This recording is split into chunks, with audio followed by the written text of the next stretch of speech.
अमित शहांच्या घरी महत्त्वाची बैठक सुरू झाली अशी माहिती सूत्रांनी दिली आहे। जे पी नड्डा, जितेंद्र सिंग, नितीन नबीन या बैठकीमध्ये उपस्थित आहेत। नड्डा आणि जितेंद्र सिंग यांच्या बैठकीनंतर हे दोघेही जण पुन्हा एकदा भेटीसाठी म्हणून दाखल झालेले आहेत। सध्या अमित शहांच्या घरी या चौघांमध्ये महत्त्वाची बैठक सुरू आहे। जंतर मंतरवरच्या आंदोलनाच्या पार्श्वभूमीवर पुढचं पाऊल नेमकं सरकारचं काय असायला हवं या मुद्द्यावर या चौघांमध्ये सध्या चर्चा सुरू आहे। धर्मेंद्र प्रधान यांच्या राजीनाम्याच्या मागणीसाठी म्हणून विरोधक आणि जंतर मंतरवर जमलेले आंदोलक मोठ्या प्रमाणात आक्रमक झालेले आहेत। या बैठकी संदर्भातले अपडेट्स घेऊयात आमचे प्रतिनिधी चैतन्य गायकवाड यांच्याकडून।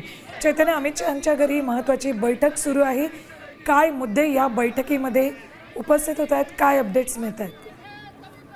सरकारचं शिष्टमंडळ जे आहे ते CJP सोबत दुसऱ्यांदा चर्चेची फेरी करणार असल्याची माहिती समोर येते आणि थोड्या वेळातच केंद्रीय मंत्री JP नड्डा आणि त्यांच्यासोबत जितेंद्र सिंह हे CJPच्या शिष्टमंडळाची भेट घेतील अशा प्रकारची माहिती समोर येते। आणि याच चर्चेच्या अनुषंगाने JP नड्डा आणि जितेंद्र सिंह हे अमित शहा यांच्या भेटीला गेले।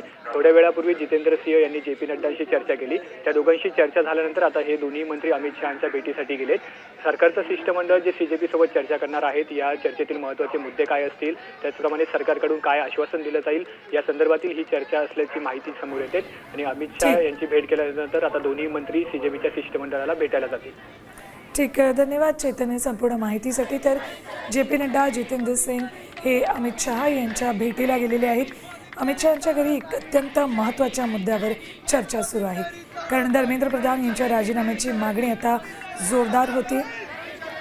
त्यानंतर ही महत्त्वाची बैठक सुरू झालेली। नितीन नबीन, जितेंद्र सिंग, JP नड्डा आणि अमित शहा या चौघांमध्ये बैठक सुरू।